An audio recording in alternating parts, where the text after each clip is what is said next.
উর্মির ভালো করতে গিয়ে উর্মির কাছে খারাপ হয়ে গেল রূপা ও দীপা। রূপা চেয়েছিল তার কাকির মনের মাঝে যেহেতু অনেক দুঃখ বেদনা আর হতাশার জন্ম নিয়েছে, নিজেকে কেমন অসহায় মনে করছে, তাই উর্মির এই অসহায়ত্ব দূর করতে দীপা ও রূপা মিলে উর্মিকে একটা কর্মের ব্যবস্থা করে দিতে চেয়েছিল।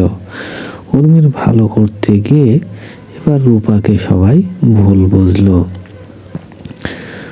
রূপা যে উর্মির ও উর্মির পরিবারের সবার ভালো চাই সেটা কেউ না বুঝে উল্টো উর্মির মা ও উর্মি এবং জয় সহ অনেকেই রূপাকে দোষী করল। রূপা কিভাবে বোঝাবে যে সে তার কাকি আর ভালো চেয়েছে, সে কখনো খারাপ চায়নি?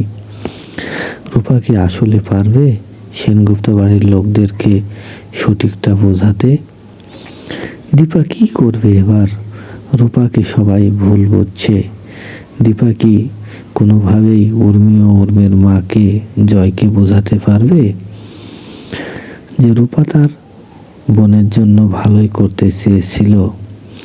দীপা যদিও বোঝানোর চেষ্টা করছে, কিন্তু সেটি কেউ বুঝতে চাচ্ছে না। সবাই রূপা ও দীপাকে ভুল বুঝছে। কি করবে এবার এই বিপদের মাঝে কুমারবাবু? কুমারবাবু তো ফাঁদ পেতে বসে আছে সেনগুপ্ত বাড়িতে অশান্তি সৃষ্টি করার জন্য। উর্মির জন্য বোধহয় এবার কুমারবাবু একটি সুযোগ পেয়ে যাবে এবং সেই সুযোগে সেনগুপ্ত বাড়ির মধ্যে বিভেদ সৃষ্টি করে ফেলবে। এবার দেখার পালা দীপা ও রূপা কিভাবে উর্মি ও উর্মির মাকে বোঝাতে সক্ষম হয়। দীপা হয়তো অনেক কষ্ট করে বোঝাতে সফল হবে।